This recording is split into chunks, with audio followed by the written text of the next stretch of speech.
YCP నేతల రాజధాని పర్యటన ఉద్రిక్తతలకు దారితీసింది. ఉండవల్లిలో వైసీపీ నేతలను రాజధాని రైతులు అడ్డుకున్నారు.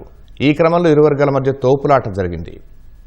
మరింత సమాచారం మా ప్రతినిధి చంద్రశేఖర్ అడిగి తెలుసుకుందాం. చంద్రశేఖర్, రాజధాని రైతులు వైసీపీ కార్యకర్తలకు నడుమ జరిగిన ఘర్షణ వివరాలేంటి? రాజధాని ప్రాంతంలో రైతుల మధ్య విభేదాలు సృష్టించేందుకు వైసీపీ ప్రయత్నిస్తోంది. ఇందులో భాగంగా వైసీపీ తరఫున రాజధాని పరిరక్షణ కమిటీని ఒకదాన్ని ఏర్పాటు చేసి గుంటూరు, ఎన్టీఆర్, కృష్ణా జిల్లాలకు సంబంధించిన నాయకులతో ఆ కమిటీని వైసీపీ ఏర్పాటు చేసింది. ఆ బృందం ఇవాళ రాజధాని ప్రాంతంలోని పెనుమాకలో పర్యటించాలని చెప్పి నిర్ణయించింది. అయితే వైసీపీ నేతలు వస్తున్న విషయాన్ని తెలుసుకున్నటువంటి రైతులు ముందుగానే అప్రమత్తమయ్యారు. ఇది విభేదాలు సృష్టించుకు రైతుల్లో గొడవలు తెచ్చేందుకే వారు ఇలాంటి చర్యలకు పాల్పడుతున్నారని చెప్పేసి రైతులు, మహిళలు ఆక్షేపించారు. దీనిపైన జేఏసీ తరఫున కూడా వాళ్ళు కూడా ఒక నిరసన కార్యక్రమాన్ని ఉండవల్లి, పెనుమాక ప్రాంతాల్లో వాళ్ళు నిర్వహించారు. వైసీపీ నేతలు ప్రకాశం బ్యారేజ్ నుంచి ఉండవల్లి వద్దకు రాగానే ఈ రైతులందరూ కూడా వెళ్లి వారికి ఎదురుగా నిలబడ్డారు. ఎట్టి పరిస్థితుల్లో మిమ్మల్ని రాజధానిలోకి రానిచ్చేది లేదు, మీరు రాజధాని అమరావతికి వ్యతిరేకంగా ఉండి 3 రాజధానుల పేరుతో 5 ఏళ్ల పాటు కాలయాపన చేసి రాజధానిని విధ్వంసం చేసినటువంటి వైసీపీ నేతలకు అసలు రాజధాని గురించి మాట్లాడే హక్కు ఎక్కడి నుంచి వస్తుందని చెప్పేసి రైతులు ప్రశ్నించారు. రాజధానిగా అమరావతిని అంగీకరించిన తర్వాత మాత్రమే ఈ ప్రాంతంలోకి కాలు పెట్టాలి, అలా కాకుండా రాజధానిని వ్యతిరేకిస్తూ మళ్ళా రైతు పరిరక్షణ కావచ్చు, రాజధాని పరిరక్షణ అటువంటి ఒక నాటకాలు అనేటువంటివి సరికాదనేటువంటి విషయాన్ని రైతులు స్పష్టం చేశారు. ఈ విషయంలో వైసీపీ ఒక స్పష్టమైన వైఖరి తీసుకోవాలి. అమరావతి ఏకైక రాజధానిగా అంగీకరిస్తారా లేదా, ఆ విషయం మీద స్పష్టమైనటువంటి సమాధానం చెప్పిన తర్వాత మాత్రమే రాజధాని ప్రాంతంలోకి అడుగు పెట్టాలని చెప్పేసి రైతులు స్పష్టం చేశారు. వైసీపీ సంబంధించినటువంటి నాయకులు లేలాపేట ఎమ్మెల్సీతో పాటుగా మాజీ మంత్రులు అంబటి రాంబాబు, అలాగే వైసీపీ నేతలు దేవినేని అవినాష్, మరికొందరు నాయకులందరూ కూడా అక్కడికి వచ్చారు. అయితే వారు కార్లు దిగి వస్తున్న సమయంలోనే మొత్తం రైతులందరూ కూడా అడ్డుకొని వారిపైన నిరసన తెలిపారు. వైసీపీ కార్యకర్తలు కూడా దశలో రైతులపైకి తోసుకుని వచ్చేందుకు ముందుకు వెళ్లేందుకు అయితే ప్రయత్నించగా 2 వర్గాల మధ్య తోపులాట జరిగింది. కాసేపు బాహాబాహిక కూడా 2 వర్గాలు తోపులాటకు దిగారు.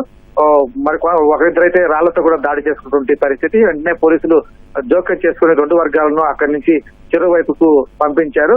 అయినప్పటికీ వైసీపీ నేతలు తాము రాజధాని గ్రామంలో పర్యటించాలని చెప్పేసి ముందుకు వెళ్తున్న తరుణంలో పోలీసులు జోక్యం చేస్తున్నారు. మరింత ఉద్రిక్త పరిస్థితి నెలకొన్నటువంటి అవకాశం ఉంది.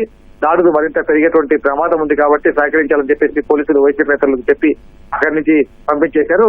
రైతులందరూ కూడా వైసీపీ నేతలను వాహనాల్ని వెంబడించడంతో వారందరూ కూడా నేతలు తమ కార్లలో ఎక్కి అక్కడి నుంచి అయితే ప్రస్తుతానికైతే వెనుదిరిగారు. రాజధాని విషయంలో వైసీపీ అనుసరిస్తున్నటువంటి వైఖరి మొదటి నుంచి కూడా చాలా ఇబ్బందికరంగానే ఉంది. ఇక రైతులను ఇబ్బంది పెట్టడం, రాజధాని అభివృద్ధిని అడ్డుకోవడం, రాష్ట్ర అభివృద్ధిని అడ్డుకునే విధంగా కూడా వైసీపీ వ్యవహరిస్తున్న తీరు పట్లయితే రాజధాని ప్రాంత రైతుల్లో తీవ్ర ఆగ్రహం వ్యక్తం అవుతోంది. అందులో భాగంగానే వాళ్ళు ఇవాళ వైసీపీ చేస్తున్నటువంటి పర్యటనను అడ్డుకున్నట్లుగా స్పష్టంగా అర్థమవుతోంది. ప్రస్తుతం అయితే వైసీపీ నేతలను అక్కడి నుంచి పోలీసులు పంపించి ఉద్రిక్త పరిస్థితి సర్దుమణిగిందనే చెప్పాలి. ధన్యవాదాలు చంద్రశేఖర్.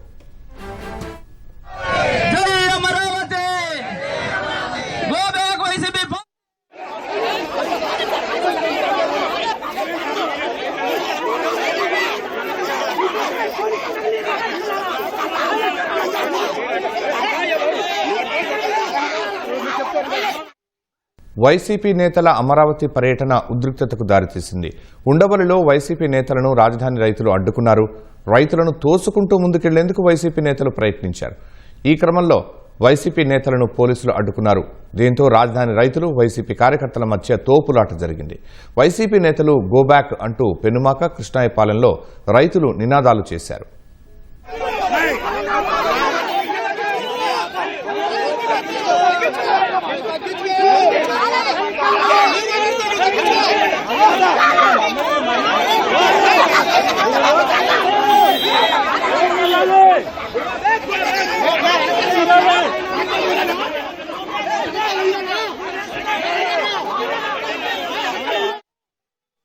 వైసీపీ నేతల అమరావతి పర్యటన ఉద్రిక్తతకు దారితీసింది. ఉండవల్లిలో వైసీపీ నేతలను రాజధాని రైతులు అడ్డుకున్నారు. రైతులను తోసుకుంటూ ముందుకు వెళ్లేందుకు వైసీపీ నేతలు యత్నించారు. ఈ క్రమంలో వైసీపీ నేతలను పోలీసులు అడ్డుకున్నారు. దీంతో రాజధాని రైతులు, వైసీపీ కార్యకర్తల మధ్య తోపులాట జరిగింది. వైసీపీ నేతలు గోబ్యాక్ అంటూ పెనుమాక, కృష్ణాయపాలెంలో రైతులు నినాదాలు చేశారు.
సార్ ఈ నాటకాలు నాకు తెలియదు సార్.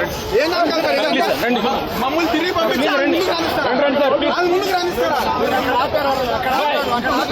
ఏమంటారు సార్ ఇది? మీ DSP వచ్చి పదని చెప్పంటారా?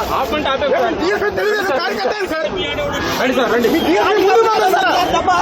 ఆయన వచ్చినాక స్టోరీ మారిపోయింది. ఇప్పుడు డిఎస్పీ గారు వచ్చాక స్టోరీ మారింది. ఇక్కడ డిఎస్పీ గారు వచ్చి మమ్మల్ని